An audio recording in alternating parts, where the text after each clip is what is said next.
Commander Sarah Thane stood alone in her darkened quarters, staring at the holographic message that had arrived 3 hours ago. The timestamp glowed in the corner, 1847 hours. She'd been sitting vigil at Kate Thorne's bedside when it came through. She'd ignored it then, too focused on the unconscious man who'd saved her daughter. Now she wished she'd never opened it. The hologram flickered to life again. 3 massive Vorax mercenaries filled the projection, their grey skin pulled tight over corded muscle. Between them knelt a small figure, a child with silver blue skin and violet eyes wide with terror. But this wasn't Nyx, not her Nyx safe in the medical bay under marine guard. This was a recording, a threat. The largest Vorax Krax, the one who'd escaped custody after the tunnel incident, leaned into the camera. His teeth were filed to points. "Commander Thane, by the time you see this, I'll be far from your reach, but I want you to know something." His smile was terrible. "I know your weakness now. Not military secrets, not your command, your daughter, and that human who saved her." The recording shifted, showed Krax in a holding cell, recording this message hours after his arrest and before his escape. "I'm coming back, Commander. And when I do, I'll take everything you love. Your daughter, your human guardian. One by one, I'll make them scream. And you'll watch, just like I watched you destroy my operation." The hologram showed another figure being dragged into frame. Grell, the third mercenary from the tunnels, the one who'd been beaten unconscious. "My brother here has friends," Krax continued. "Friends who are very unhappy about what happened. They're gathering forces as we speak. A battleship, warriors, weapons. And when we return," he leaned close to the camera, "New Haven Station will burn, unless you give me what I want." The message ended. Sarah stood frozen, her hands clenched into fists. This wasn't just a threat, it was a promise. Krax had escaped custody 12 hours ago. Station security was searching, but he'd vanished like smoke. And somewhere out there, he was planning his revenge. She looked at the time. 2200 hours. Kate had been unconscious for 4 weeks. Nyx was sleeping in the med bay's family room, refusing to leave until Papa Cade woke up. Sarah pulled up her communicator and sent an urgent message to station security. "Maximum alert. Krax escaped. Credible threat against station. Protect Kate Thorne and Nyx Thane at all costs." Then she allowed herself one moment of weakness. One moment to feel the crushing weight of fear. Her daughter had almost died once. The man she was beginning to care about had nearly been beaten to death protecting Nyx. And now Krax was coming back to finish what he'd started. Title card 8 hours earlier. 0:30. The perfect commander. The morning had started perfectly. Too perfectly. Sarah would think later. New Haven Station hung in stable orbit, 1,200 miles above Houston, Texas. From the observation deck, Earth curved below, blue and white and achingly beautiful. The station itself was a Marvel 3 rotating rings, connected by a central hub home to 40,000 souls from 63 species. Commander Sarah Thane walked through the civilian sector with her daughter's hand in hers. Around them, the morning shift was beginning. Human workers in orange jumpsuits hauled cargo containers. Trilaxian merchants called out prices. A group of century diplomats argued in their clicking language near a coffee vendor. Nyx bounced with each step, her silver blue hair catching the light. At 8 years old, she had her mother's violet eyes and her late father's insatiable curiosity. She wore a simple blue dress, no formal robes, no marks of rank. Sarah had never wanted her daughter to feel separate from others. "Mama, can we see the cargo bay?" Nyx tugged on Sarah's hand. "Teacher said Earth ships bring seeds that grow into real trees." Sarah allowed herself a small smile. These moments were rare, just mother and daughter. No fleet commands, no battle reports, just peace. "We can look, but you must not touch anything. The cargo workers are busy." "I promise." They turned into Bay 7 where the morning shift was unloading a transport from Earth. The bay was massive, 3 stories tall, with loading cranes suspended from the ceiling. Containers stacked 20 feet high bore shipping codes and destination markers. Sarah scanned the area automatically. Exits here and here. Sightlines blocked by containers. Security cameras in corners. Even during a simple outing, she couldn't turn off the warrior's instinct that assessed every threat. Sometimes it was exhausting being always ready, always vigilant, always alone at the top. A man emerged from between cargo stacks, pushing a hover pallet. He was human, mid-40s perhaps, with brown hair graying at the temples. His jumpsuit read, "Thorn," across the back. He moved with careful economy, each motion, deliberate, controlled, like someone who'd learned to take up as little space as possible. Nix, not watching her path, collided with the pallet's corner. She yelped and stumbled backward. Sarah's hand shot out, catching her daughter before she fell. The man stopped instantly, his face draining of color. "Ma'am, I'm so sorry. I didn't see. Is she hurt?" Nix giggled, already recovered. "I'm okay. I wasn't looking." But the man didn't relax. His eyes stayed fixed on the floor, shoulders hunched, like he expected punishment. Sarah recognized that posture. She'd seen it in soldiers with deep trauma, those who'd learned to make themselves invisible to avoid pain. "It's fine," Sarah said, her tone sharper than intended. "My daughter should watch where she walks." The man nodded quickly, already turning to leave. "Wait," Nix called. "Are you from Earth, real Earth?" The man, Thorn paused, glanced at Sarah, seeking permission. She gave a slight nod. "Yes," he said quietly. "Born in Colorado, mountains and forests." Nix's eyes widened. "Does Earth really have oceans you can swim in, and animals that aren't in cages?" For the first time, the man's expression softened. Something like warmth flickered across his weathered face. "The biggest oceans you can imagine, blue all the way to the horizon. And yes, animals everywhere. Deer in the mountains, eagles in the sky." He paused, and something painful crossed his features. "When I was about your age, I used to watch them with my—" He cut himself off abruptly. The walls went back up. "You should ask your teacher. They can explain better than I can." "But I want to hear about the real Earth," Nix insisted. "The Earth people actually live on." Sarah placed a hand on her daughter's shoulder. "Mr. Thorn has work to do, Nix. We shouldn't keep him." Relief flickered across the man's face. He nodded, more a flinch than a gesture, and disappeared between the cargo stacks. Nix watched him go with obvious disappointment. "He seemed sad, Mama." "Some people carry sadness," Sarah said. "It's not our concern." But as they continued their tour, Sarah found herself thinking about the cargo worker, about how he moved like a man who'd forgotten how to occupy space, about the moment his face had softened, talking about Earth before he remembered to be afraid. Weak, she thought reflexively. Not like the warriors she commanded, not like her husband, had been strong and proud until the day he died. Her communicator chimed. "Fleet command, urgent meeting." Sarah sighed. There was always something. Pirates, disputes, supply issues, the endless grind of command. "Nix, I need to take this meeting." She flagged down one of the station teachers, a kind Andorian woman named Sela. "Can you continue the tour? I'll meet you at the education center in 1 hour."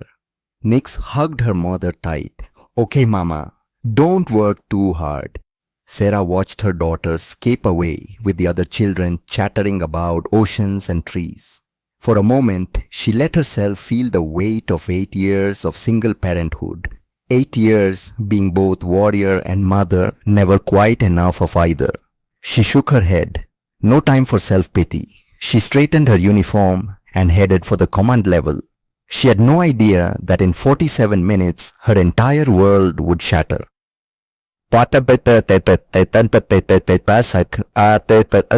The abduction. The fleet command briefing room was stark white walls, holographic displays, a table seating 20. Sarah took her seat near the head, surrounded by officers from half a dozen species. Admiral Corwin, a gruff Andorian with ice blue skin, was mid-sentence when she arrived. Reports of Vorax activity in Sector 7. 3 merchant ships boarded, cargo stolen, crews spaced. Standard piracy, but frequency is increasing. Sarah pulled up the tactical display. Red dots marked attack sites, forming a pattern creeping toward core systems. Concerning but not unusual. The Vorax syndicate had plagued shipping lanes for years. Recommendations, Corbin asked. Increase patrol density, Sarah said. Deploy fast response teams at jump points. They'll move to easier targets once they know we're watching. Other officers nodded. Standard doctrine. The meeting droned on. Resource allocation, patrol schedules, maintenance windows for defense platforms. Sarah's mind drifted to Nyx. Was she enjoying the hydroponic gardens? Her daughter loved watching plants grow in spirals under artificial sun. Her personal communicator vibrated. Once, twice, 3 rapid pulses. Emergency signal. Sarah's blood turned to ice. She pulled out the device. Commander Thane, your daughter missing. Last seen maintenance is level 3. Security footage shows abduction. 3 Vorax operatives. The room tilted. Sound became muffled, distant. Sarah read the message again. The words refused to make sense. Nyx. Missing. Abducted. Vorax. Commander Thane. Corvin's voice came from far away. Are you well? Sarah stood so fast her chair clattered backward. Every eye turned to her. They saw Commander Thane, hero of Kepler 7, the woman who never showed weakness. They didn't see the mother whose heart was breaking. Emergency, she said, her voice flat, dead. I have to go. She didn't wait for dismissal, didn't explain. She walked out, her stride quickening until she was running through New Haven's corridors. Her daughter was missing, and for the first time in 30 years of military service, Commander Sarah Thane had absolutely no idea what to do. 7 Hoover's desperate measures.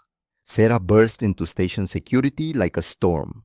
The main office was organized chaos monitors showing different sectors, personnel, coordinating search teams, the steady chatter of radio communications.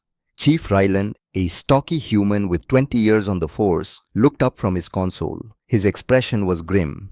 Commander, we have teams searching maintenance level 3. No sign of your daughter yet, but we found evidence of forced entry into the secondary tunnel system. Sarah's hands gripped his desk edge. Show me the footage. Ryland pulled up security video. Timestamp 47 minutes ago. The screen showed a corridor outside the education center. Children in a group, teacher Sela leading them. There Nyx, her blue dress bright against grey walls. A hand reached from a doorway, grabbed Nyx's arm. The girl's mouth opened to scream. The hand clamped over it. She was pulled into the maintenance corridor in under 3 seconds. Professional.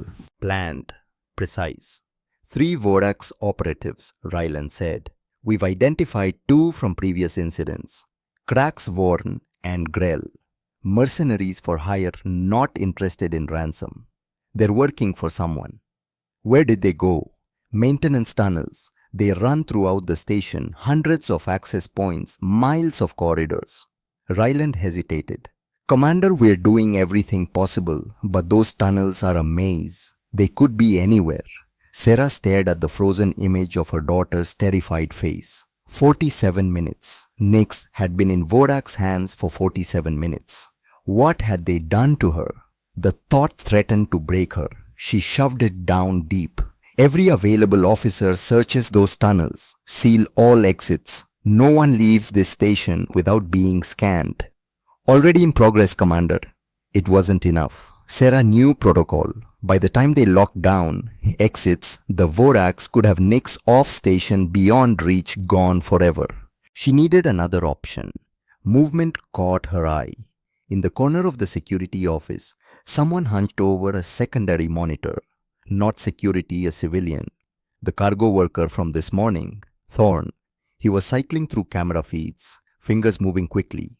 What is he doing here? Sarah demanded. Ryland glanced over. Thorn. He saw your daughter being taken, came straight to security. Says he knows the maintenance system, used to be a marine engineer before he mustered out. Sarah crossed to where Thorn sat. He didn't look up, focused entirely on screens.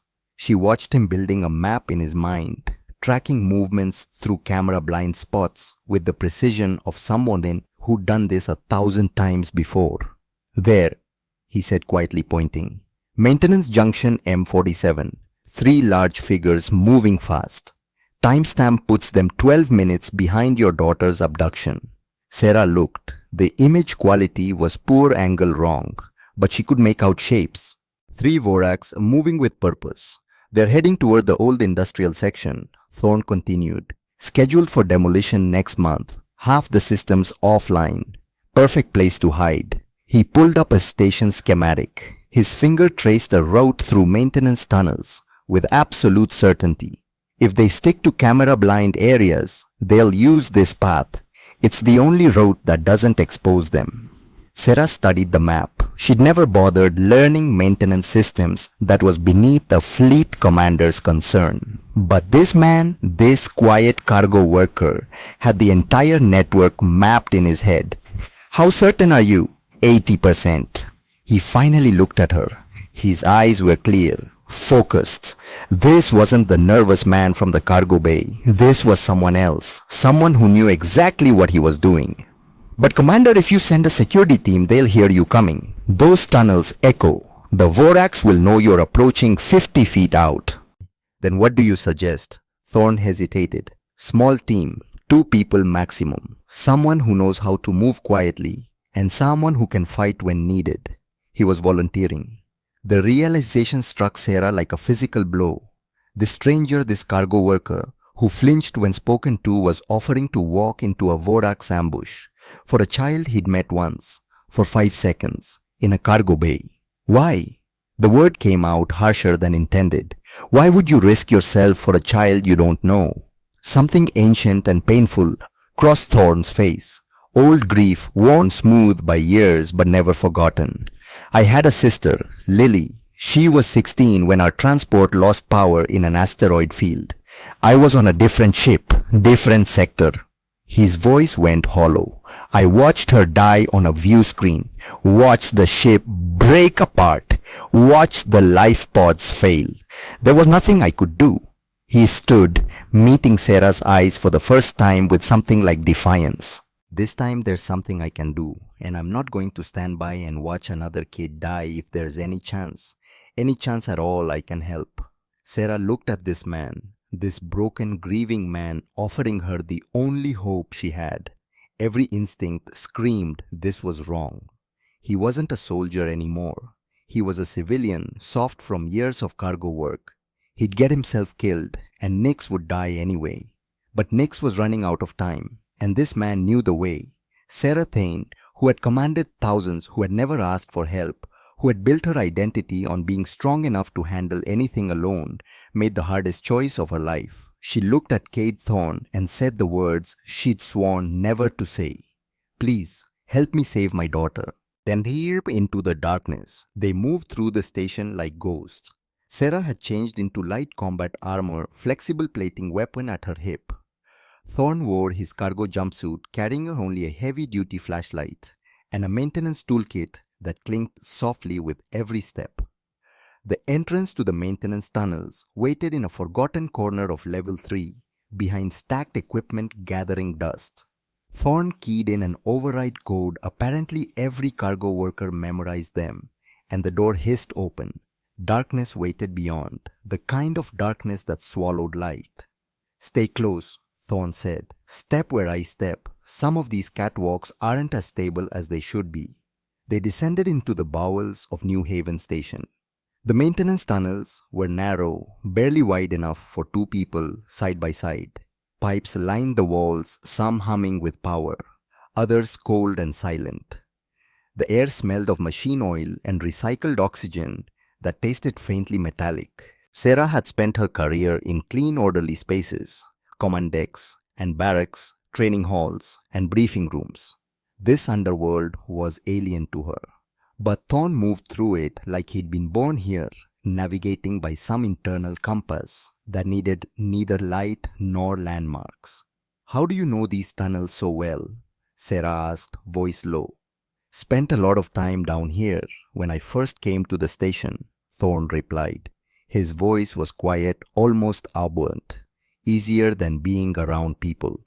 They walked in silence. The only sounds were their footsteps and the ever-present hum of the station's systems, life support, power distribution, water recycling, the machinery that kept 40,000 souls alive.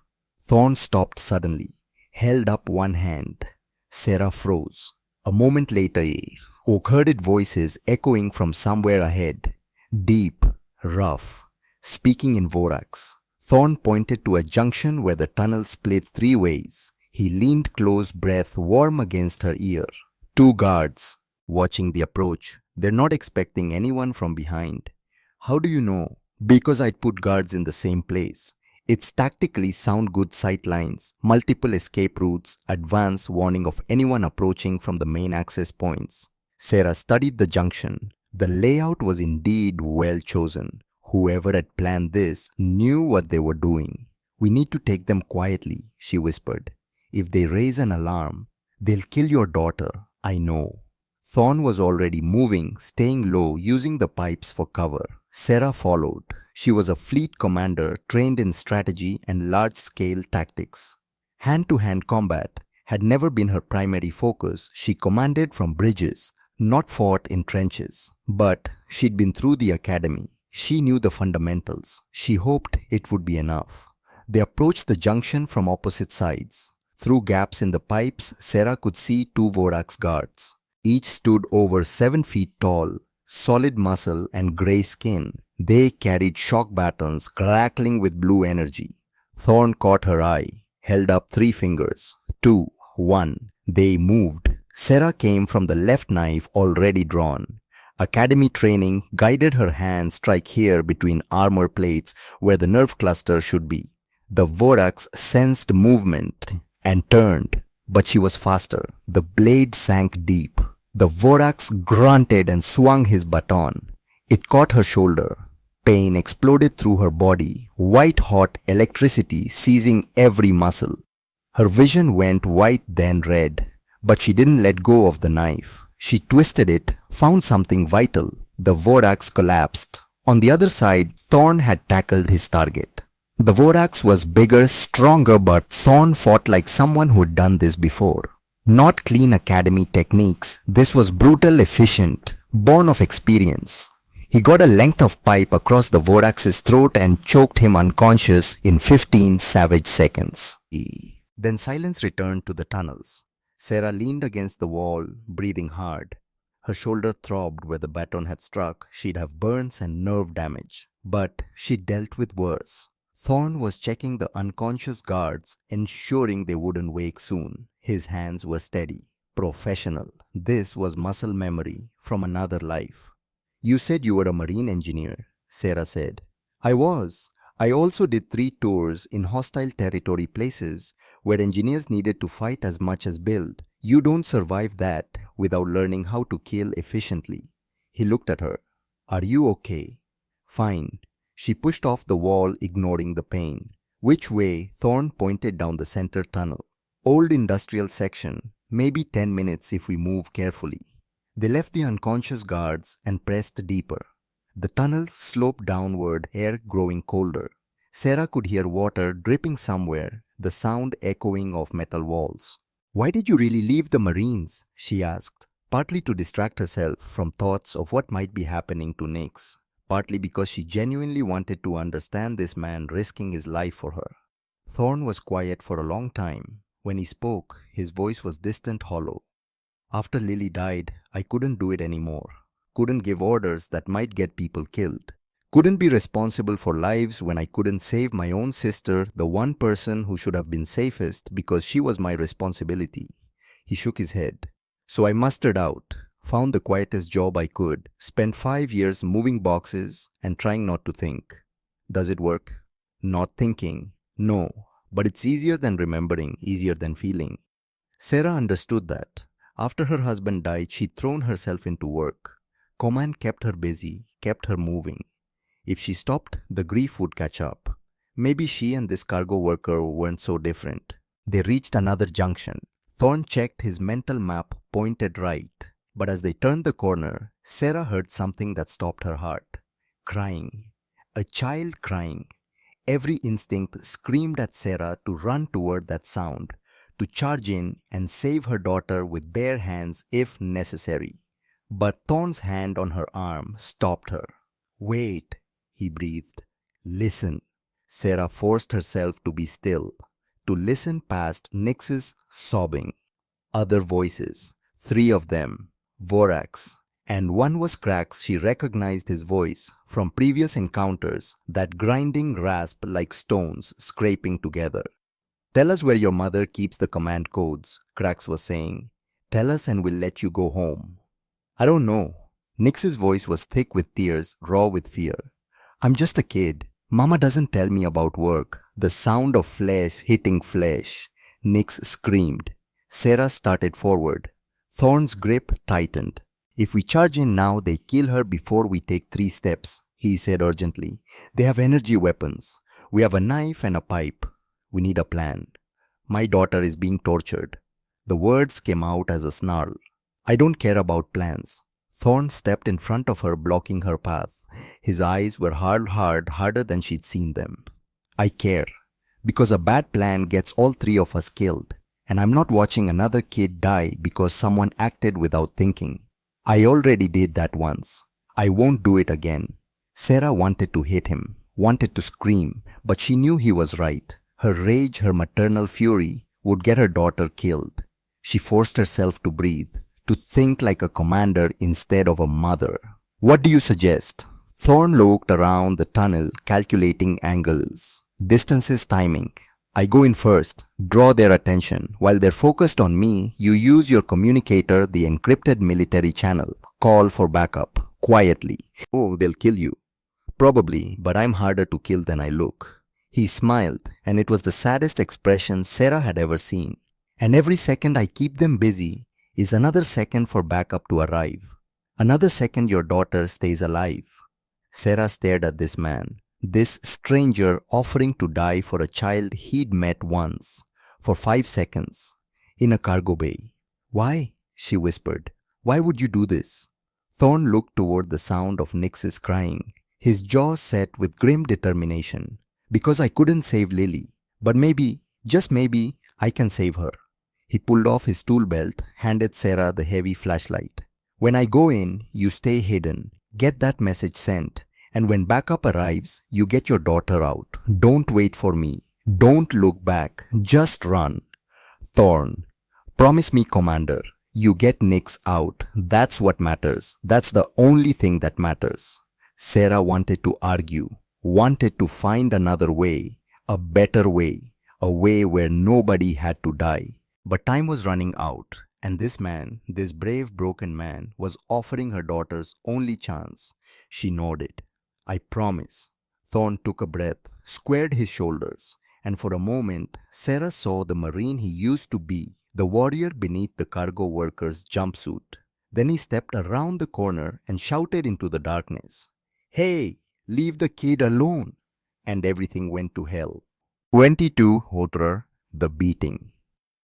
The tunnel opened into a wider chamber, an old storage depot, long abandoned. Crates stacked against walls covered in years of dust. Emergency lights flickered in the ceiling, casting everything in sickly yellow. In the center, Nix knelt on the cold floor. Her blue dress was torn. Her face was marked with bruises, already darkening her silver blue skin. 3 Vorax mercenaries stood over her, cracks worn and grelled. They all turned when Thorn appeared. For one heartbeat, nobody moved. Then Cracks laughed. It sounded like grinding stone. "Look, brothers, a human. A brave little human who thinks he's a hero." Cracks took a step forward, massive and menacing. "Do you know what we do to heroes, human?" "Don't particularly care," Thorn said. His voice was steady calm. "Let the kid go, and you can do whatever you want to me." Vorn pulled out a shock baton. Blue energy crackled along its length, illuminating his cruel smile. "Brave words. Let's see how brave you are when we peel your skin off strip by strip." Nix's eyes went wide. No, don't hurt him. He didn't do anything. Quiet girl, Grell backhanded her casually. Nix's head snapped to the side. Blood trickled from her split lip. Thorn moved before thought could stop him. He charged Grell, got one solid punch in a perfect strike to the throat that made the Vorax stagger back choking and gasping. Then the other two hit him. Krax's fist caught Thorn in the stomach. The air left his lungs in an explosive rush. He doubled over gasping, and Vaughn's baton slammed into his back. Electricity surged through him. Every muscle locked. Every nerve screamed. His vision went white. He hit the floor hard enough to taste blood. "Get up, hero," Krax said almost gently. "We're just getting started." From her hiding spot, 30 feet away, Sarah watched in horror. Her hands shook as she activated her communicator, sending an encrypted burst to the nearest marine unit. Maintenance Level 3. Old Industrial Section Depot 7. 3 Vorax hostiles. Civilian in extreme danger. Need immediate backup. Commander Thane. The confirmation blinked on her screen. Help was coming. 5 minutes, maybe 6. But Thorn didn't have 6 minutes. On the chamber floor, Thorn pushed himself up on trembling arms. Blood dripped from his nose, mixing with the dust and grime. He looked at Nix, meeting her terrified violet eyes. "It's okay," he said. His voice was rough, broken. "You're going to be okay, I promise." Krax kicked him in the ribs. Sarah heard something crack, the sound echoing in the chamber like a gunshot. Stubborn little human. Krax grabbed Thorn by the collar, lifting him like he weighed nothing. "Who sent you, the commander? Does she think one pathetic human can stop us?" Thorn spat blood. "Nobody sent me. I came because someone had to. Because that's a scared kid who needs help." "Had to." Krax slammed Thorn against the crate hard enough to dent the metal. "Had to save some alien brat you don't even know. You're stupider than I thought." "Maybe." Thorn's eyes found Nix again, holding her gaze. "But she's just a kid, and kids deserve someone to protect them. Even if that someone is just a stupid human." Vaughn hit him with the baton again. More electricity, more pain. Thorn's scream echoed off the walls, raw animal, involuntary. But he didn't fall, didn't collapse. Krax looked genuinely puzzled. "Why won't you stay down? You're going to die anyway. Why make it harder?" Thorn smiled through bloody teeth. "Because she's still scared, and as long as she's scared, I'm getting back up. Every single time." He was right. Nix was sobbing, hands pressed over her mouth, eyes fixed on the man being beaten for her sake. Watching her guardian refuse to quit. Krax studied Thorn for a long moment. Then he shrugged. "Your choice, human. Your death." The beating continued. Methodical. Brutal, calculated to cause maximum pain without killing too quickly. They took turns, each blow precisely placed. Thorn fell. 4 times he hit the ground. 4 times he dragged himself back to his feet, swaying, barely conscious. Sarah's communicator showed the countdown. 3 minutes until backup. 3 eternal minutes. Please, she thought, praying to gods she'd stopped believing in years ago. Please let him last 3 more minutes. Thorn's face was unrecognizable now. His nose was definitely broken, bent at an unnatural angle. His left eye was swollen, completely shut. He moved like every breath was agony, like his ribs were grinding against each other. But he stayed between the Vorax and Nix, a human shield that refused to fall. "Mama!" Nix suddenly screamed. "Mama! Please make them stop! Please!" The girl was looking directly at Sarah's hiding spot. She'd known. All this time, Nix had known her mother was there watching, unable to help. Sarah's hand went to her weapon. Every fiber of her being screamed to attack, to kill these monsters hurting her daughter, destroying this good man who'd asked for nothing, but was giving everything. But she couldn't, not without getting them all killed, not without Nix dying in the crossfire. All she could do was watch and send the message and pray that help arrived before Thorn's incredible, impossible courage finally ran out. Thorn fell again. This time he didn't get up as fast. His arms shook violently. Blood pooled beneath him, too much blood. His breathing was harsh, wet, suggesting punctured lungs. "Stay down, human," Cracks said, almost respectfully now. "You've done enough, more than anyone should. You can stop now." Thorn's hand found a piece of broken crate. He used it to lever himself up. One knee, then both feet, swaying like a tree in a storm, barely conscious vision fading, but standing. "Not yet," he whispered.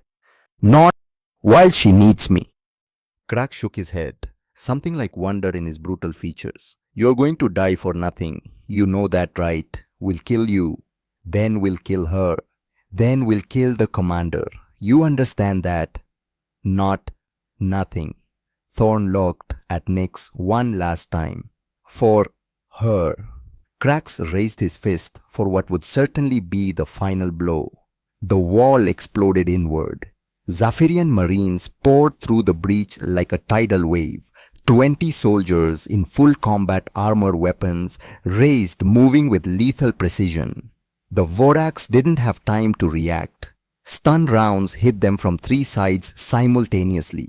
Kraxvorn and Grell collapsed, their massive bodies convulsing. The fight was over in 5 seconds.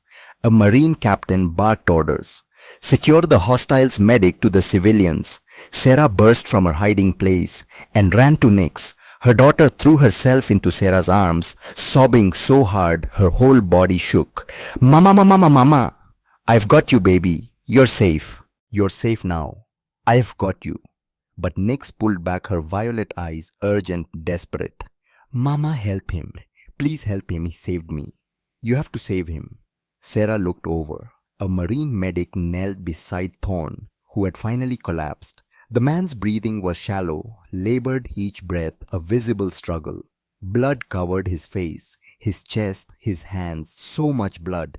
He'd taken a beating meant to break him, had endured it long enough to give Sarah time to save her daughter. Sarah left Nix with a Marine and crossed to where Thorn lay. She knelt beside him, taking his hand, carefully, trying not to cause more pain. His eyes fluttered open. That broken smile appeared again. "Kid, okay." His voice was barely a whisper. "Yes, thanks to you." "Good. That's good." The medic was working frantically, injecting stabilizers, sealing the worst wounds with biofoam, monitoring vitals on a handheld scanner. But Sarah could see the damage. Internal bleeding, multiple broken ribs, possible skull fracture, severe trauma to nearly every major organ. The man had been beaten within an inch of his life. For a child, he didn't know. For a mother, he just met. "Why?" Sarah asked the question, escaping before she could stop it. "Why did you do this?" Thorn's smile faded. His eyes looked past her, seeing something far away. Someone far away. "Couldn't save Lily," he murmured. His words were slurred, consciousness fading. "But I could save her. Had to save her. For Lily. For..."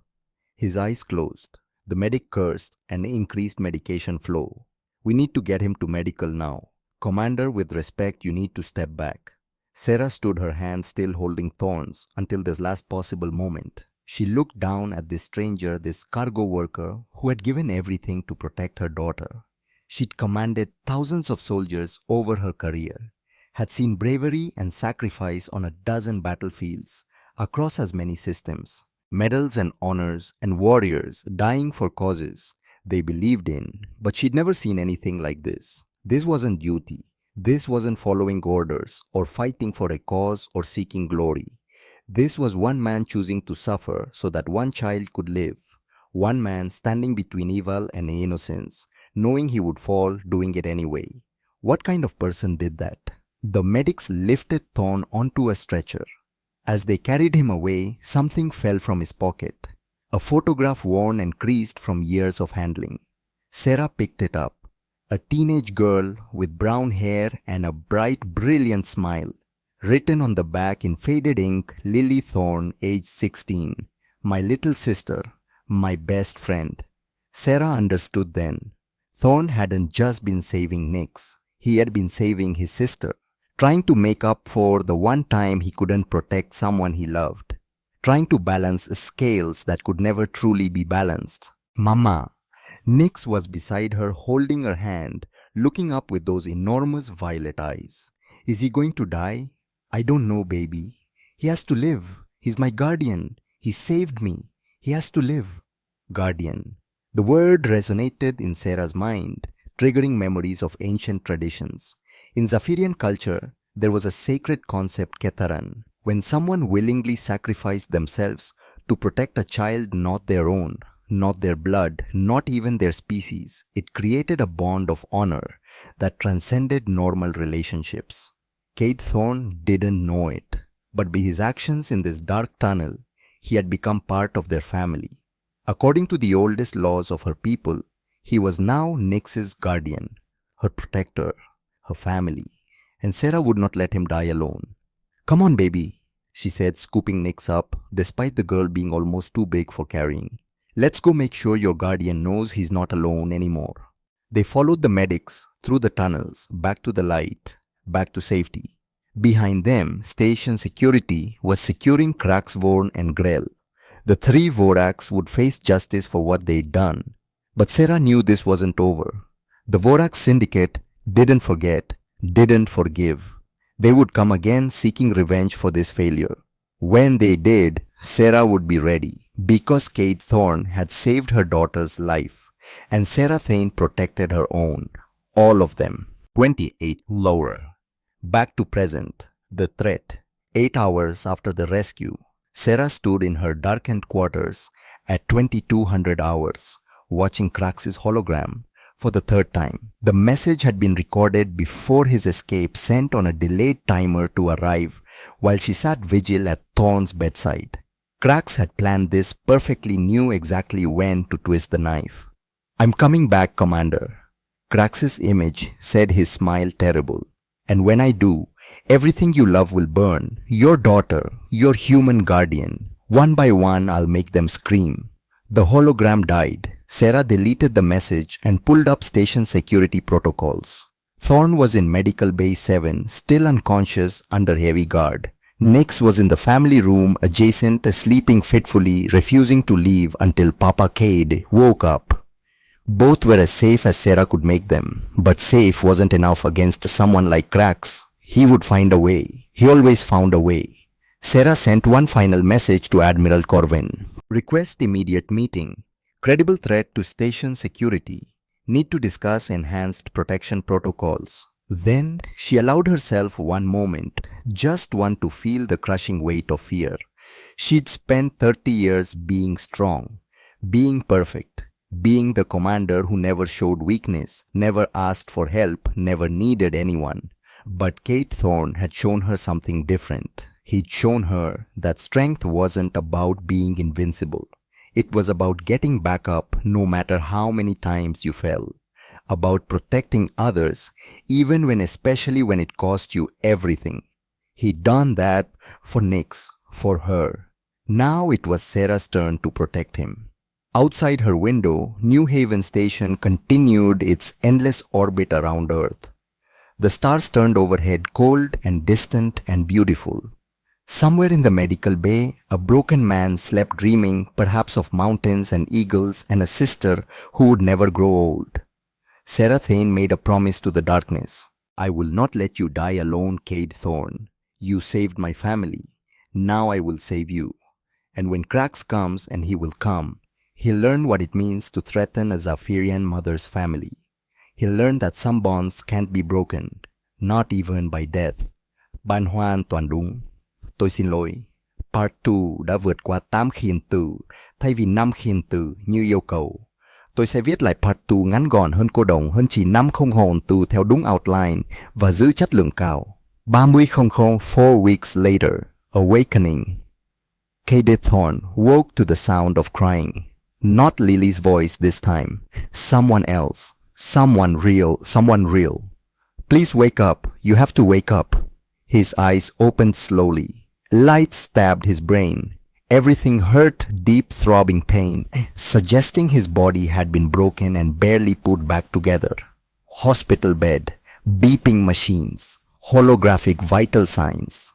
A small face hovered near his, silver blue skin, violet eyes filled with desperate hope. Nick's memory crashed back. The tunnels, the vorax, the beating. He'd been dying, hadn't he? You're awake. Nick's face split into an enormous smile. I knew you were too stubborn to die. Cade tried to speak. His throat was sandpaper. A medical droid extended water. He drank gratefully. How long? His voice rasped. 4 weeks. Sarah Thane said, stepping into view. She looked different. Hair down instead of severely pulled back. Civilian clothes instead of uniform. Dark circles under her eyes from too many sleepless nights. Medically induced coma. The only way to manage your injuries: broken ribs, fractured skull, internal bleeding, massive nerve damage. She paused. The doctor said most humans wouldn't have survived. Cade looked at Nix. You're okay. She nodded vigorously. Because of you, you wouldn't stay down. Good. That's all that matters. Sarah made a sound between a laugh and a sob. You have 2.3 million credits in medical bills. Your insurance covers maybe 10%. Cade's eyes closed. Debt for life. Maybe death would have been cheaper. I'm paying it, Sarah said firmly. All of it, non-negotiable.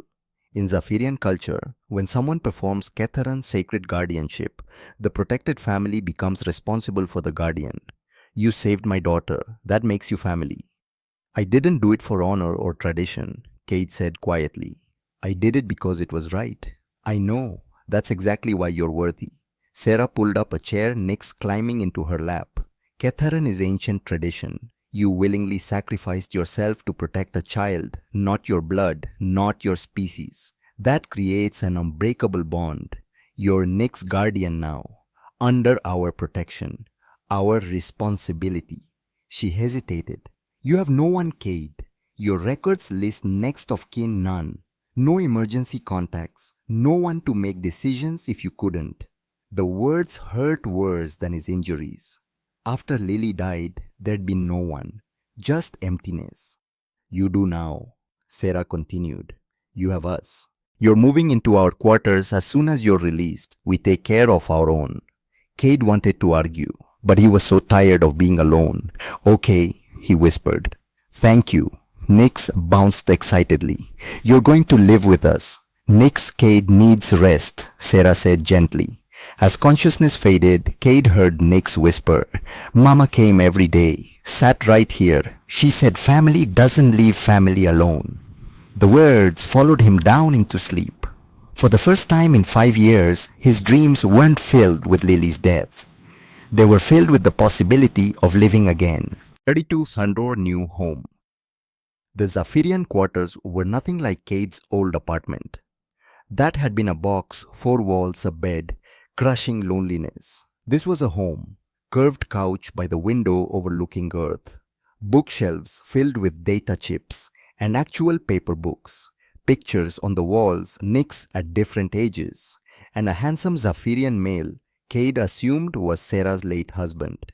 Your room, Sarah gestured to a door. Small, but it has a window and private bathroom.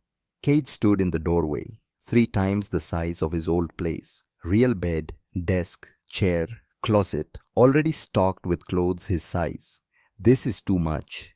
It's what you deserve, and I outrank you. I can make it an order. Despite himself, Cade smiled. Yes, ma'am. Cade. Nix appeared with an armload of books. My favorite Earth stories. You can tell me what's true. She dumped them on his bed, flipping through one. This says fish in the ocean are as big as starships. That can't be real. Cade sat carefully, ribs protesting. He looked at the illustration, a blue whale. That's real. Blue whales. I saw one when I was your age. My dad took me and Lily on a boat off California. Nix's eyes went wide. You saw one? Yeah. Came right up to our boat, close enough to touch. Lily was terrified, then started laughing. Said it looked like it was smiling. The memory was sharp. Lily's face bright with wonder. The whale's impossibly ancient eye. Cold Pacific spray. Nix stared with rapt attention. So did Sarah from the doorway. Tell me more. Everything about Earth. For an hour, Kate talked about mountains, touching clouds, storms rolling across prairies, forests, where trees grew taller than buildings. Nix asked over 1,000 questions. Something inside Kate's slowly unthawed eyes, frozen for 5 years, beginning to melt. When Nix finally went to bed, Sarah lingered. Thank you. She hasn't smiled like that since the abduction. The nightmares have been difficult. I'm sorry. Don't be. You're the reason she's alive. Sarah moved to the window looking at Earth. Can I ask something personal? Sure. Why New Haven? Your records show you requested the most remote isolated posting available. Cade was quiet. Finally. After Lily died, I couldn't be around people. Every time I saw someone happy, someone with family, it hurt. So I found a place to disappear, where nobody knew me or cared, where I could just exist without feeling. That sounds incredibly lonely. It was, but easier than the alternative. Sarah turned to face him. My husband died 8 years ago. Commander Thane Nix carries his name. He was defending a colony world when Vorax attacked. Could have retreated, but there were 10,000 civilians. So he stayed, fought until his ship was destroyed. I'm sorry. I was proud and furious. He left me with a 6-month-old and a hole I didn't know how to fill. So I became the perfect commander, strong, untouchable, never needing anyone. She met his eyes. You showed me I was wrong. When I saw you stand up over and over knowing you'd die, I realized strength isn't being invincible. It's choosing to protect others no matter the cost. Kate didn't know what to say. Sarah smiled. Get rest. Tomorrow, Nix wants to show you the hydroponic gardens. Fair warning, she'll talk about plants for 3 hours. I don't mind. I know. That's what makes you special. After she left, Cade pulled out Lily's worn photograph. I think you'd like them, Lil, he whispered. Nix reminds me of you and Sarah. She's trying so hard to be perfect when she doesn't need to be.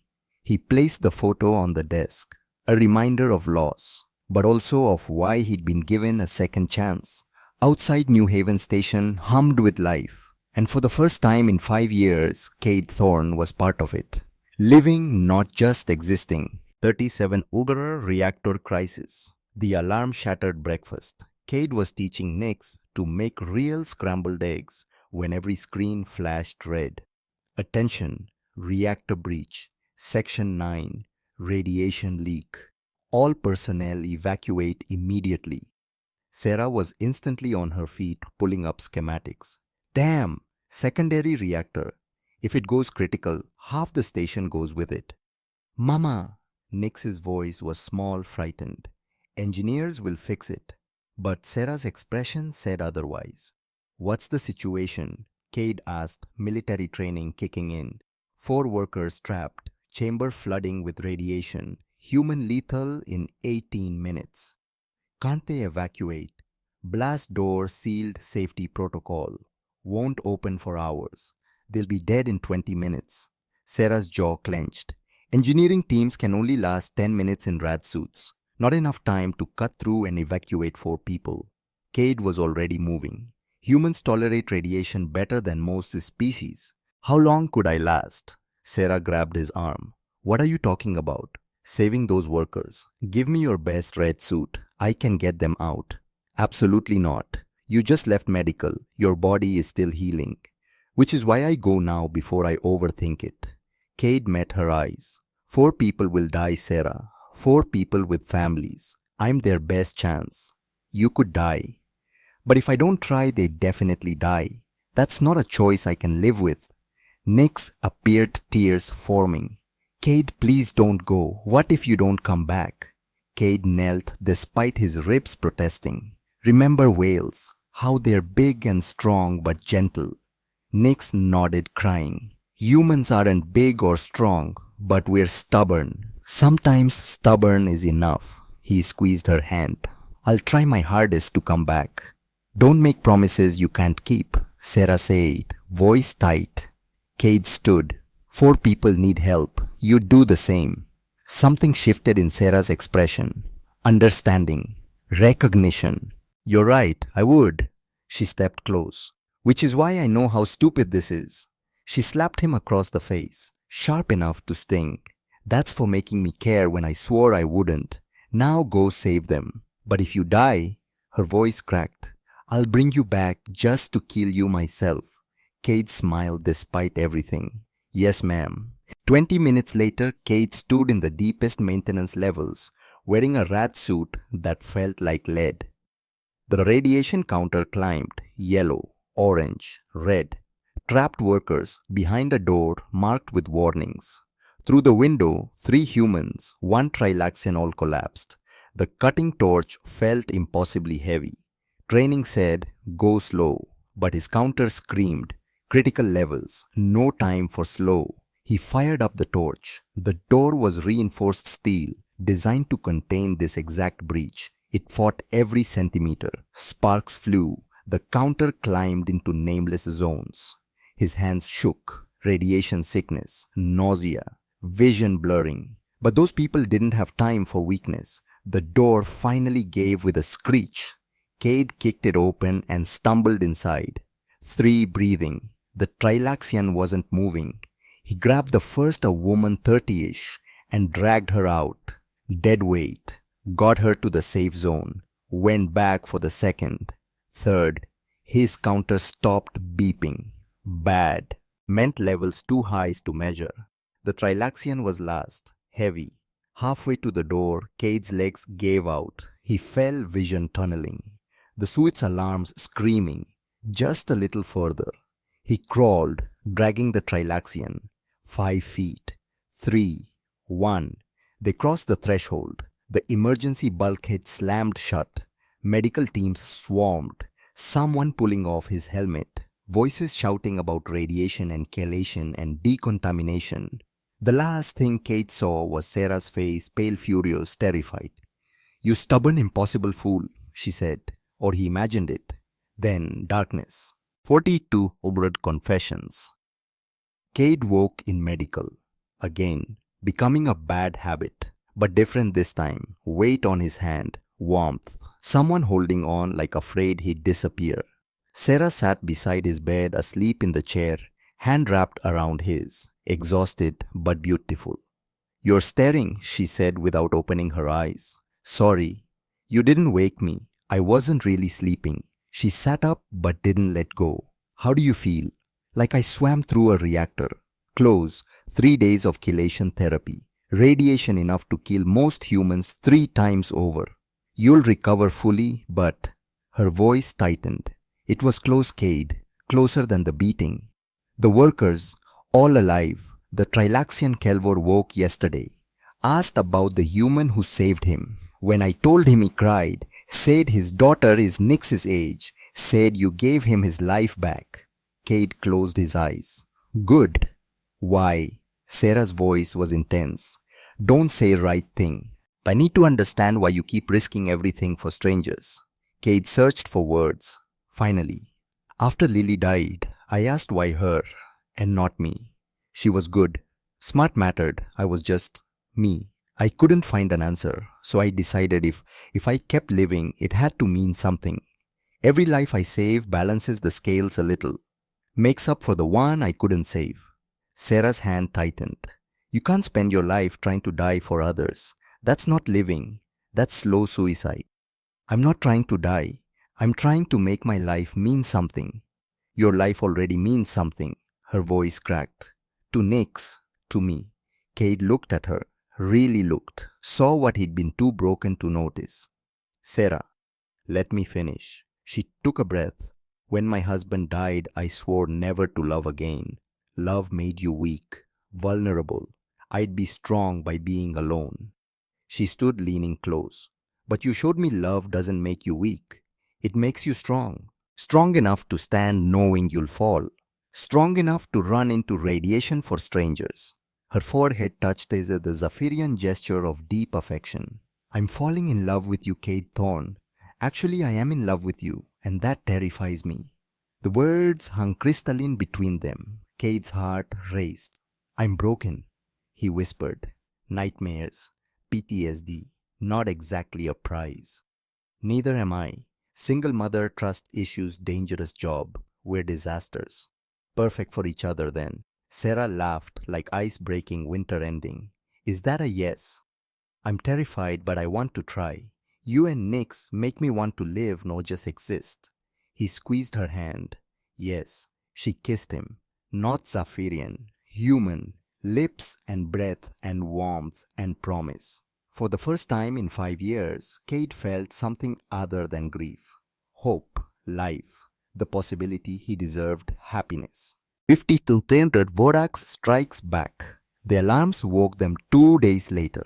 Released from medical that morning, Cade and Sarah were having dinner with Nix when the broadcast started. Attention! Hostile vessels approaching.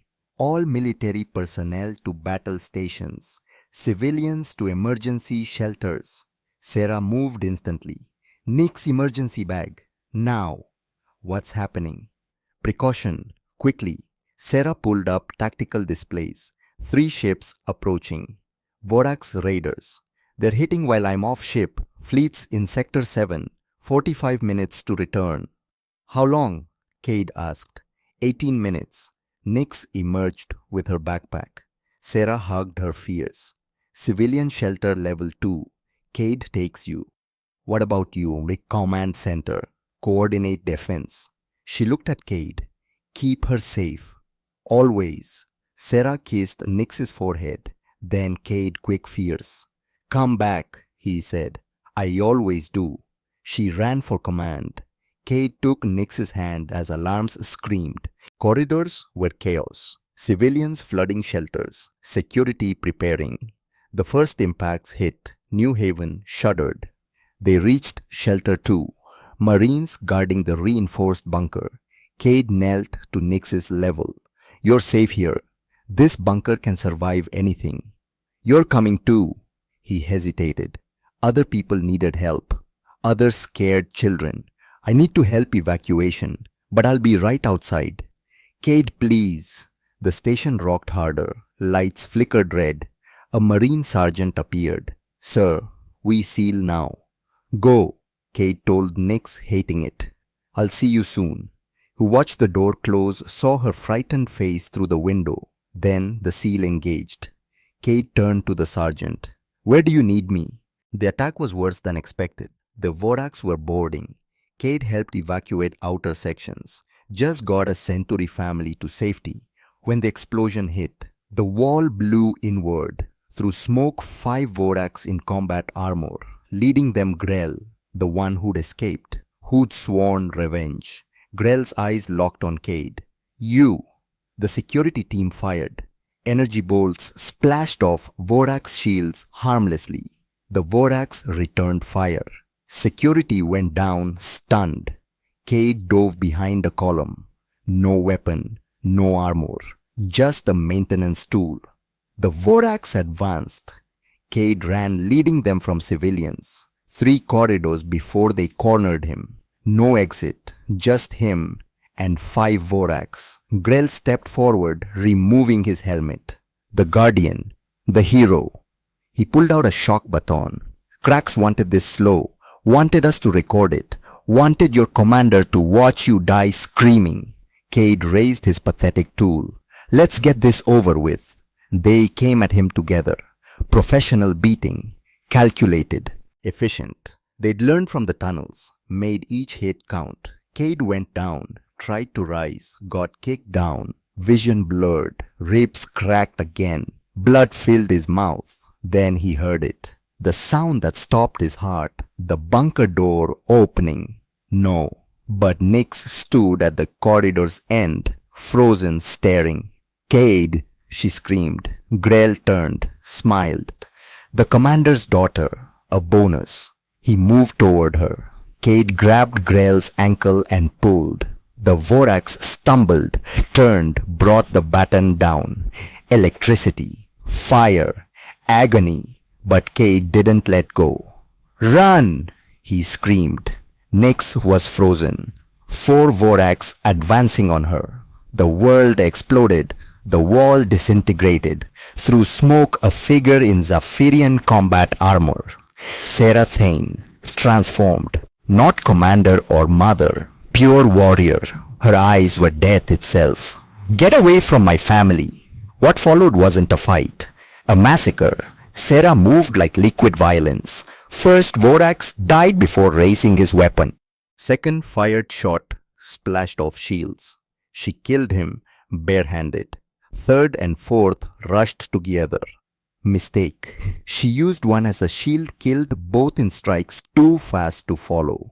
Grell backed away.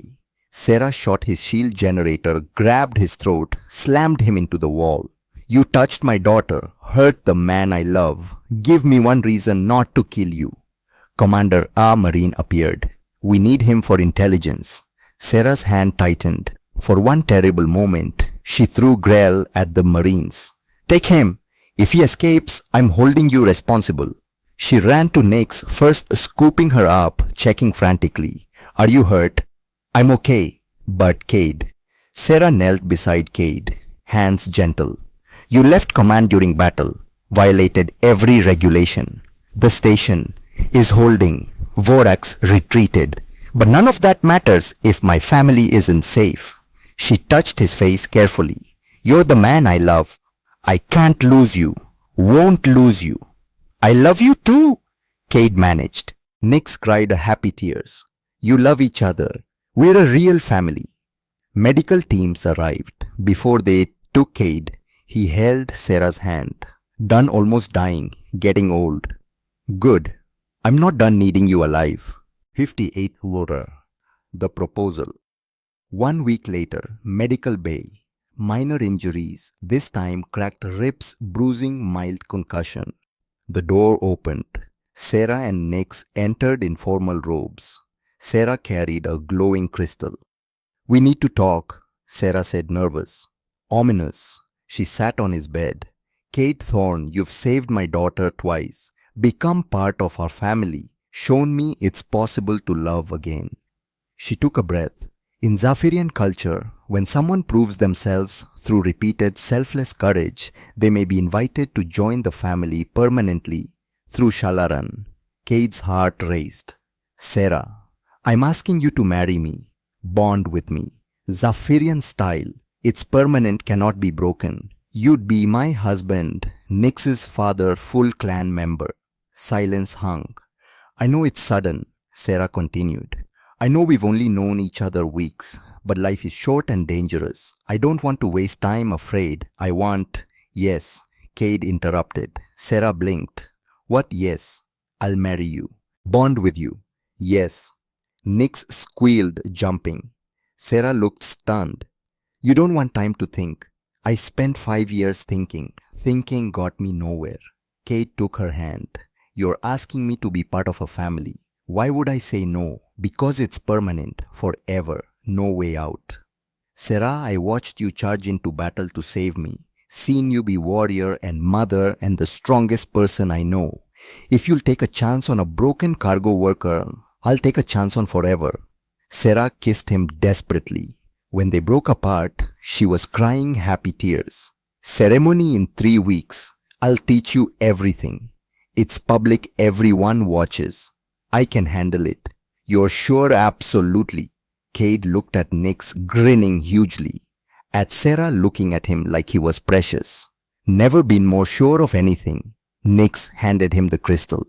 It pulsed warm, responding to his touch. Welcome to the family, Papa Cade. Just like that, Cade Thorne, alone for 5 years, broken to believing his only value was dying for others, became part of something bigger. Family, future, a reason to live. Outside New Haven orbited Earth. Continents passed. North America, the Rockies, where Lily was buried. When a Hillot, she'd be happy, would tell him it was about time. I found them, Lil, he whispered. Found a family, a reason, everything. Somewhere beyond the stars, he liked to think his sister was smiling. 16th the choice. The private quarters were quiet. Cade sat on his bed, the ceremonial crystal in his palm. It pulsed with soft blue light, warm against his skin. In 3 weeks, this crystal would bind him permanently to Sarah and Nyx. He should have been happy. Instead, he was terrified. The door chimed. "Come in." Nix entered in sleep clothes, climbing onto the bed beside him. Her violet eyes were curious old, beyond her 8 years. "You're thinking too loud," she said. "Mama says when you think too loud, you're scared. Your mama's smart. So what scares you? How did you explain survivor's guilt to a child? How did you say that every time you got close to someone, your brain screamed warnings about loss and pain?" "I'm scared. I'm not good enough," he said finally. "You and your mom deserve better than a cargo worker with nightmares." Nix tilted her head, considering. "You know what Mama told me about you?" "What?" "She said you're like the old Earth warriors in my books, the ones without magic swords or super strength, just brave hearts. Well, that's better than any weapon." Cade felt his throat tighten. "And you look at me the way you look at your sister's picture," Nix continued. "Like I'm someone worth protecting, like I matter. Mama says everyone needs someone who looks at them like that." She leaned against his shoulder, small and trusting. "You look at us like you'd fight the whole galaxy for us, and we look at you the same way." Something broke open in Cade's chest. He pulled Nix into a hug. "I'm still scared," he admitted. "That's okay. Brave people are always scared. They just do the right thing anyway." A knock. Sarah stood in the doorway, watching with an expression of love and concern. "Nick's bed," she said gently. "But Cade needs. I'll talk to him. Go." Nix hugged Cade once more, then scampered off. Sarah took her place, sitting close. "She's right," Sarah said, "about the brave heart. My heart's a mess, full of holes from people I've lost. So is mine. We can be broken together." Cade turned to her. In the dim light, she looked vulnerable. Not Commander Thane. Just Sarah, a woman who'd lost her husband, a mother who'd almost lost her child. "What if I fail you?" he asked. "What if something happens and I can't protect you? Then we fail together." "But Cade, I'm not asking for perfection. I'm asking you to be present, to choose us every day." She took his hand around the crystal. "My husband died a hero, saved thousands. I was proud. But he left me alone to grieve and be strong simultaneously. I resented him for that." "Sarah, when I met you, I saw someone who kept choosing heroism. I was terrified you'd die like he did, that Nix would lose another father, that I'd lose someone I loved again." She faced him fully, eyes shining. "But I realized you're not trying to die gloriously. You're trying to live meaningfully. There's a difference. My husband ran toward death because it was duty. You run toward danger because you can't live with yourself otherwise. One is about honor, the other is about love. I can't promise to always come back. I'm not asking you to. I'm asking you to promise to try, to fight to come home to us." Cade looked at the crystal, at their joined hands, at this woman who'd seen his broken pieces and decided he was worth fighting for. He thought about Lily, about the promise he'd made 5 years ago to make his life count, to not waste the years she'd never have. Lily would have liked Sarah, would have loved Nix, would have told him to stop being an idiot and grab happiness. "Okay," he said. "I'm all in. No more running." Sarah's smile was like sunrise. She pressed her forehead to his. "Thank you for choosing us. Thank you for giving me something worth choosing." They sat like that, two broken people, deciding to be whole together. Outside the station hummed with life. Tomorrow would bring challenges, but tonight they had peace. It was enough. 65 Andres preparation. The next 3 weeks blurred together. Sarah taught Cade the Shalaran ceremony, words, gestures, meanings behind each ritual. When the priest asks if you accept the bond, say Keltaran Marseva, "I accept with my whole soul," Sarah explained one evening. "Then place your hand over your heart, then mine." Cade practiced. It felt weighty, important. What if I mess up the words? The ceremony is about intention, not perfection. Though try not to accidentally promise to clean my weapons for eternity. The words sound similar. I'll be careful. During days, Cade worked cargo, though people treated him differently now. Some with respect, others with caution, like he might explode. Peters, his supervisor, pulled him aside. Thorn, you've got vacation saved. Take it. Enjoy time before you're bonding. I'd rather work. Keeps me occupied. Peter studied him. When I met you 5 years ago, you looked like a ghost. Already dead, just hadn't noticed. Now you look alive. Take the time. Spend it with your family. So Kate took it. Discovered being part of a family was a full-time job. Nix demanded help with school projects, always involving earth animals requiring extensive storytelling. Sarah taught him Zafirian cooking with spices that made his eyes water. One evening while cooking, Sarah said casually, I have been thinking about after the bonding. Oh, I want a station side posting. Something that keeps me on New Haven instead of deployed with the fleet. Kate looked up from vegetables. Sarah, you love commanding your ship. I love my family more. Nix needs stability. We both do. She met his eyes. Unless you think that's a mistake, I think it's one of the smartest things I've heard you say. She smiled, relieved. Good. Already submitted the request. Chief of Security. Same rank, different responsibilities. More time home. What did your superiors say? That if I was choosing a human cargo worker over commanding a starship, I'd clearly lost my mind. Then they approved it. She moved closer. I spent 8 years being the perfect officer. Always on duty. Always strong. Time I tried being the imperfect wife and mother instead.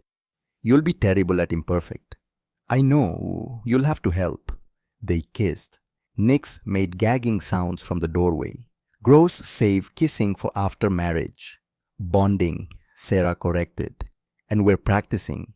Practice quieter. After Nix retreated, they laughed. Real genuine laughter from happiness. This is really happening, Kate said. In a week I'm your husband, Nix's father. Having second thoughts? No, just grateful. I spent 5 years thinking life was over, that I'd never feel anything but guilt. But you two gave me a reason to live again. Sarah's eyes glistened. We saved each other, all three of us. 70 Holcourt. The ceremony begins. New Haven's main docking bay had been transformed.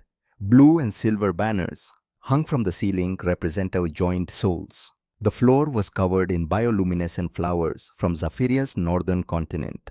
Expensive, but Sarah had insisted. Chairs arranged in a semicircle faced a raised platform. People were arriving, Zafirian officers in dress uniforms, human station workers, alien diplomats. Even Admiral Corwin had come, his blue Andorian skin matching the decorations. Kate stood in a side room, adjusting ceremonial robes for the 20th time. Midnight blue fabric with silver threading. He felt ridiculous and important simultaneously. Peters appeared in the doorway. You clean up nice, Thorn. I feel like I'm wearing curtains. Very expensive curtains. Peters grinned. Ready? Terrified. Good. Anyone not scared before their wedding is lying or stupid. He pulled out a flask. Whiskey. From Earth. Thought you might need it. Kate took a sip. The burn was familiar, comforting. Thanks. You deserve this. Happiness, family, all of it. The door opened. Admiral Corwin entered, expression unreadable. Admiral, Kate said, suddenly nervous. Mr. Thorn. Corwin's voice was gruff. When Sarah submitted her transfer request, I was against it. Thought she was making a mistake. Giving up command for a human civilian seemed unwise.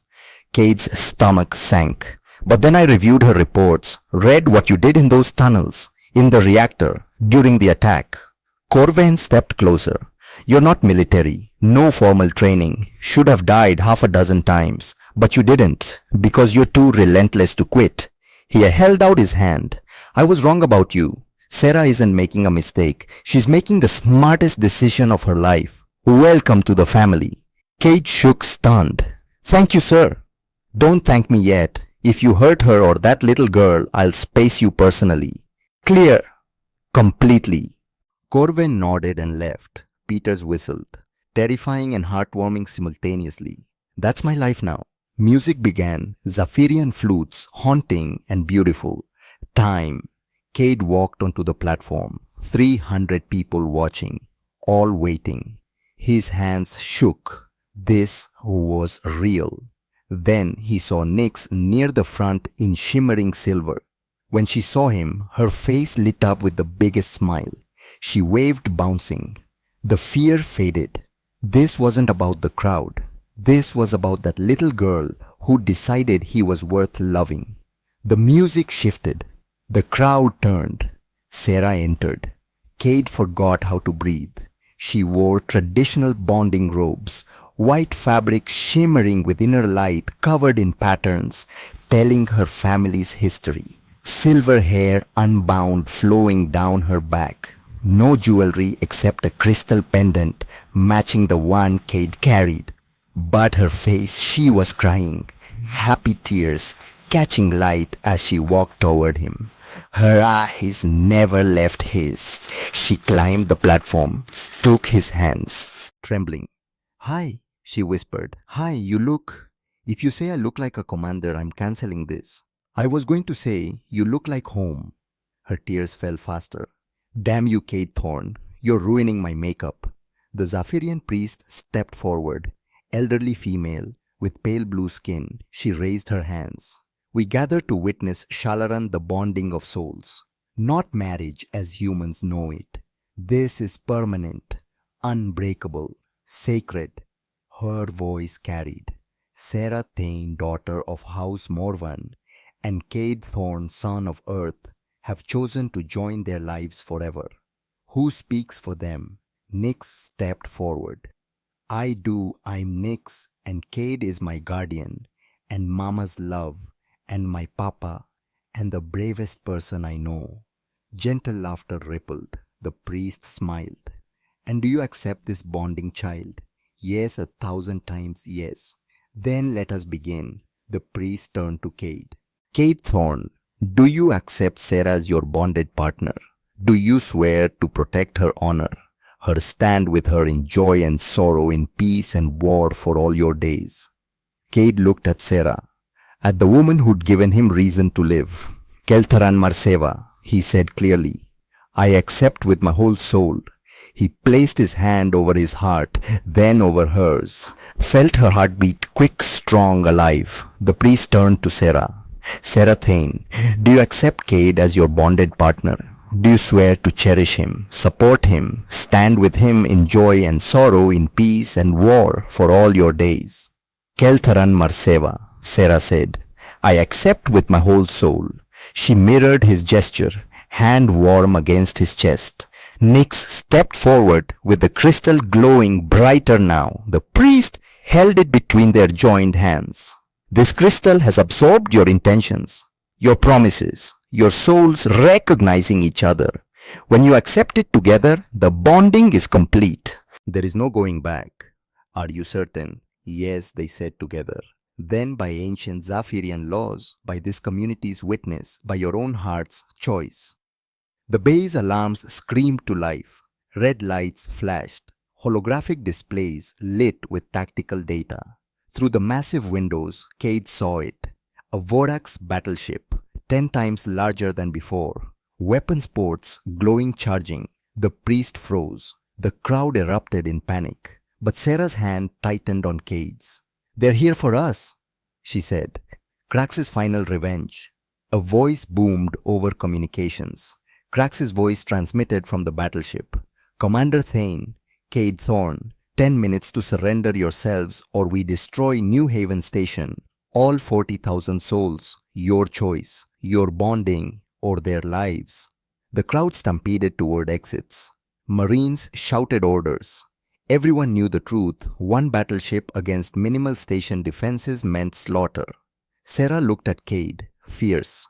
"We're not surrendering." "Why, damn right. But we can't let them destroy the station." "So what do we do?" Nix grabbed both their hands. "We fight, together, like a family." Staring at his almost wife and soon-to-be daughter, Cade had an idea. Crazy, reckless, probably suicidal. Perfect. "I have a plan," he said. "But Sarah, you'll hate it." She kissed him hard. "Tell me anyway." September say Oden Canaries the bait plan. The command center was chaos. Officers shouting, tactical displays showing the battleship. Countdown 8 minutes. Sarah stood at the center projecting calm. Cade beside her, Nix between them. "Options," Sarah demanded. Station weapons are online but designed for small raiders. Her tactical officer reported that battleship's shields can absorb anything we have. If we attack first, they'll fire back. Station shields won't last 30 seconds. Evacuation. 40,000 people, we need hours. We have minutes. So we're trapped, Admiral Corwin said grimly. Surrender, they kill you both. Fight, they kill everyone. No, Sarah said. All eyes turned. There's a third option. She pulled up station schematics. Krax wants us dead, wants to watch. That's his weakness, he wants a show. Commander, Corwin asked. We give him one. Sarah's eyes were sharp, calculating. I go out in a shuttle, broadcast that I'm surrendering, draw the battleship's attention. Sarah, no. Cade started. Let me finish. While Krax focuses on me, Cade leads a strike team hidden in the shuttle's cargo bay. We get aboard. I keep Krax distracted. Cade's team takes out their bridge. Without leadership, they scatter. The command center went silent. Then everyone spoke at once. That's insane. You'll be killed. They'll detect the strike team. Enough. Sarah's voice cut through. She looked at Cade. This plan requires me to be bait, to face Krax alone while you get into position. Sarah, he'll try to kill me, I'll be exposed. I know. You could lose me before reaching me. Cade took her hands. Then I'll move fast, because I'm not losing you, not when we're this close. Sarah turned to her tactical officer. How many troops can we hide in a cargo shuttle? Commander, you're not seriously. How many? 25 if we stack tight. Get me 25 Marines, best we have, full combat gear, prep shuttle 7 reinforced hull stealth plating. Orders flew. In 5 minutes, they'd assembled a strike team. Sarah was shooting up light armor emergency systems. Cade worked beside her, movements sharp with controlled fear. I hate this plan, she said. I know. If you die, I'll never forgive you. I know that too. She grabbed his arm. Cade, I can't lose you. Not now. Not when we were so close. Sarah. He took her face in his hands. I'm not planning to die. I'm planning to keep Krax busy while you save everyone, including me. How are you so calm? Because I trust you. You're the best warrior I've seen. You'll get to him in time. Nyx appeared still in her silver dress. Papa Cade, you have to come back. We didn't finish the ceremony. Cade knelt, pulling her close. I promise I'll try my absolute hardest. Only if you're brave too. Deal. A Marine sergeant appeared. Commander strike team loaded. Shuttle ready. Sarah looked at Cade. At the man she'd almost married. The future they'd almost claimed. Don't you dare die before I call you husband, she said. Then move fast, Commander. They kissed. Quick fears full of everything unsaid. Then Sarah disappeared into the shuttle's cargo bay with her Marines. Cade climbed into the pilot's seat. Through the cockpit window, he could see the Vorax battleship waiting. Patient, confident. This was insane. But insane beat letting 40,000 people die. He opened a channel broadcasting to the entire station and the battleship. Krax, this is Cade Thorne. I'm coming to you. Let the station go. This is between us. Silence. Then Krax's grinding voice. The human hero. Finally showing sense. Come, Thorne. Come, die like you should have died months ago. Cade launched the shuttle. Behind him, hidden in cargo, Sarah and 25 Marines prepared for war. No going back. 78 Tulsare the trap. The shuttle crossed the distance in agonizing slow motion.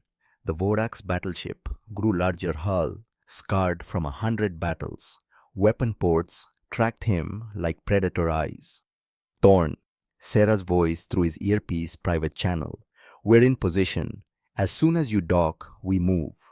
Copy. And Cade, I love you. In case I don't get to say it later, you'll say it at our ceremony, which we're finishing after this. Relentless man. You love that about me. I really do. The docking bay opened like a mouth. Cade guided the shuttle inside. The moment he crossed the threshold, bay doors slammed shut. Magnetic clamps locked on. Vorax warriors appeared, at least 50 weapons raised. In the center, wearing bone-decorated armor, stood Krax. He'd grown meaner in the months since his escape. His eyes burned with hate. Cade opened the shuttle door, stepped out, hands raised. Here I am. Krax approached, slowly savoring it. The guardian, the hero, the human who made us look weak. He backhanded Cade across the face. You should have stayed dead. Cade spat blood. Probably. But I'm stubborn. Krax laughed. Yes, that's what makes this satisfying. He gestured. Strip him. Chain him. Everyone will watch this. Vorax's hands grabbed Cade roughly, tore off his armor. Heavy chains designed for dangerous criminals locked around wrists and ankles. Krax activated station-wide broadcast. Every screen showed the docking bay, showed Cade chained and surrounded. People of New Haven, Krax announced, this is what happens to those who defy Vorax. Watch as we break your hero. Watch him scream. Know you are next. Cade caught movement in his peripheral vision. The shuttle's cargo door cracking open an inch. Sarah and her team getting into position. He needed to buy time. Is this where you monologue about your evil plan? Cade asked. Because I've had a long day. Krax's eyes narrowed. Mistake. Yeah, you think you've won. Got me chained. Got New Haven threatened. Everything under control. Cade smiled. But you made one critical error. What's that? You assumed I came alone. The cargo bay door exploded outward. 82 Honrer. The final battle. Sarah Thane emerged like an avenging angel. Combat armor gleaming. Weapon firing. Behind her, 25 Zephyrian Marines, the sector's most elite warriors. The Vorax barely reacted. Marines moved with lethal precision trained for exactly this. Energy bolts lit the bay. Vorax fell, but Krax was fast. He grabbed Cade's shock baton to his throat. Stop! Krax bellowed. Stop or the human dies. Sarah froze. Marines held position. Silence except for sparking damaged systems. Krax's breath was hot on Cade's neck. You think you're clever, Commander? I have your precious human. Surrender or I'll... Cade drove his head backward with all his strength. His skull connected with Krax's nose. Satisfying crunch. Krax staggered, releasing Cade. Now Sarah. Sarah didn't hesitate. Her shot took Krax in the shoulder, spinning him. Marines rushed forward, engaging remaining Vorax. The bay became a war zone. Energy bolts everywhere. Vorax fought desperately, but disorganized, leaderless. Marines cut through methodically. Krax, wounded and enraged, charged Sarah. She met him head-on. The collision would have killed a human. Her armor absorbed impact. She grappled with the massive Vorax. You took everything, Krax roared. My crew, my freedom, my honor. You tried to kill my daughter, Sarah snarled. Tortured the man I love, threatened 40,000 innocents. They broke apart, circling. Krax pulled a curved blade, traditional Vorax weapon. Sarah drew her own, Zephyrian steel forged in old ways. They clashed. Krax was larger, stronger. But Sarah was faster, more skilled. Trained since childhood. Every move precise. Economical. Deadly. Cade, still chained, could only watch. Heart hammering as Sarah ducked a slash that would have taken her head. As she countered with a strike, opening a cut across Krax's ribs. Krax was slowing. Blood loss and rage making him sloppy. He overextended on a thrust. Sarah caught his blade arm, twisted and drove her knee into his elbow. Bone cracked. Krax howled. But he wasn't done. With his offhand, he grabbed Sarah by the throat, lifted her off the ground. Her blade fell. Die, Commander, Krax hissed. Die knowing you failed. Light exploded behind him. Nyx stood in the shuttle doorway, holding the bonding crystal. It blazed blue-white, responding to her desperate need, channeling energy. The light hit Krax's eyes. He screamed temporarily. Blinded, dropped Sarah. She hit the ground, rolled, came up with her blade. One smooth motion drove it through Krax's chest. The Vorax leader staggered, looked down at the blade, then at Sarah. You were supposed to be weak. I was never weak, Sarah said quietly. I was alone. I'm not alone anymore. Cracks fell. Remaining Vorax, seeing their leader dead, threw down weapons. Marines secured them quickly. Over. Sarah ran to Cade, hands shaking as she worked on his chains. Are you hurt? I'm fine. You came in time. You always do. Chains fell. Cade pulled Sarah into his arms, feeling her heart racing. Both shaking, both alive. Nyx ran to them, still clutching the crystal. She squeezed between them. We won, she whispered. We're safe. Yeah, kid, Cade said. We're safe. A Marine sergeant approached. Commander, battleship secure. Minimal casualties. Station reports other Vorax vessels fleeing, word of Krax's death spreading fast. Sarah nodded, still holding Cade. Secure the battleship. Prep for tow. Get me a comm line to New Haven. Tell them threats over. Admiral Corwin's voice came through. Commander Thane, watching the feed. Impressive work. You just saved 40,000 lives. Thank you, sir. There's something else. The whole sector was watching. Your battle with Krax broadcast across 17 systems. Instead of seeing his victory, they saw a Zafirian commander and human civilian take down a battleship with 25 Marines. Sarah looked at Cade, both thinking the same thing. Symbols, heroes, the kind of story spreading across the galaxy. Sir, Sarah said carefully, does this means you'll have reporters, politicians, glory seekers hounding you for months, but also means you've shown the galaxy what we accomplished together. Human and alien, warrior and civilian, family. Speaking of which, Corwin continued, you have an unfinished ceremony. The priest is waiting. Most guests returned. They're not leaving until they see you properly bonded. Sarah laughed, exhaustion, joy, disbelief. Tell them we'll be right there. 87 Zurur, the completed ceremony. 30 minutes later, Cade stood on the platform again. Still in his torn flight suit, blood-stained. Sarah in scorched combat armor. They looked nothing like the perfect couple who'd started the ceremony. They looked exactly right. The crowd had returned, not all but enough. People who'd watched them fight, refused to surrender, win. The priest stepped forward, smiling.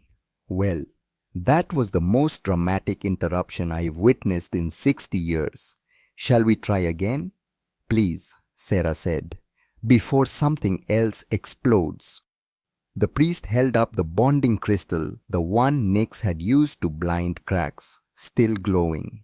We reached the final step before interruption, the acceptance of the bond. Are you both still certain? Cade and Sarah looked at each other. They just fought a battle together, trusted each other with their lives, protected each other and Nyx. Yes, Cade said. Absolutely, Sarah agreed. Then place your hands together on the crystal. They did. The moment their skin touched the surface, light blazed, warm, almost hot. Cade felt something shift in his chest, like a door opening, like coming home. The priest's voice rang out. By your choice, by your courage, by your commitment to each other and the child you protect, I declare you bonded. May your souls walk together for all your days. May your love shield against darkness. May your family beacon for others. She lowered the crystal. Cade Thorne and Sarah Thane, you are now one family bound for eternity. The crowd erupted. Nyx squealed, jumping. Sarah grabbed Cade's face and kissed him. Not gentle Zafirian, but fierce human, promising forever. When they broke apart, both crying. We did it, Sarah whispered. We actually did it. Told you I'd make it. You also told me to move fast. 4 minutes, 30 seconds from Shuttle Bay to Krax's chest. Show off. Nyx crashed into them, wrapping around their legs. I have a papa, a real papa, bonded forever. Cade picked her up. You're stuck with me. No returns. Good, you're the best papa in the galaxy. The crowd surged forward. Congratulations touches being part of the story. But for a moment, the three stood in their own bubble, a family, complete. Admiral Corwin appeared. Commander, Mr. Thorne, I hate to interrupt, but you're being hailed. By whom? Sarah asked. Everyone. Galactic Council, Earth Government, 6 news networks, and... He paused uncomfortable. The Etherian Confederacy. They want to discuss hiring you for a rescue mission. Their children have been taken by slavers. They heard what you did today. Sarah and Cade exchanged glances, looked at Nix. What do you think? Cade asked. Should we help? Nix considered seriously, nodded. We're a family. Families protect each other. Maybe we should protect other families too. Sarah smiled. When did you get so wise? I learned from the best. 90-0 epilogue. 3 months later. The observation deck was quiet. Most of the station asleep. Cade liked late shifts watching Earth turn below. Sarah found him there carrying 2 mugs of tea. Handed him one, stood beside him, shoulder touching. Can't sleep, she asked. Just thinking about how much has changed. 6 months ago I was alone. No family, no purpose. Just moving boxes, trying not to feel. And now I'm married to the most incredible woman in the galaxy. Father to the bravest little girl I've met. And apparently some kind of symbol of human-alien cooperation. Sarah laughed softly. The Galactic Council went overboard with that medal ceremony. Still can't believe they made us ambassadors. Honorary ambassadors. Mostly symbolic. She sipped the tea. Though the Etherian mission was very real, very successful. They'd spent the last month helping Etherians rescue their children from slavers. Dangerous, exhausting, ultimately triumphant. 23 children returned. Slavers facing justice across 3 systems. I got a message today, Cade said. From Kelvor, the Trilaxian from the reactor. Oh, wanted to tell me his daughter started school. Included a picture. Cade pulled up his datapad. Young Trilaxian girl, orange skin, glistening. He said if I ever need anything, just ask. Said I gave him the chance to watch his daughter grow. He'll never forget. Sarah was quiet. Then, you gave a lot of people that chance, me included. You gave me a chance too, a reason to keep living. They stood together watching stars. Down the hall, Nix's soft breathing from a room. Their daughter, their family. Sarah's communicator chimed. She checked, smiled. What? Cade asked. New mission requests. Century Diplomatic Corps. Want us to mediate peace negotiations between 2 colony worlds. They trust us because we represent the best of what different species accomplish together. Do we take it? Depends. How do you feel about 2 weeks on a Century diplomatic vessel with formal dinners and political negotiations? Cade groaned.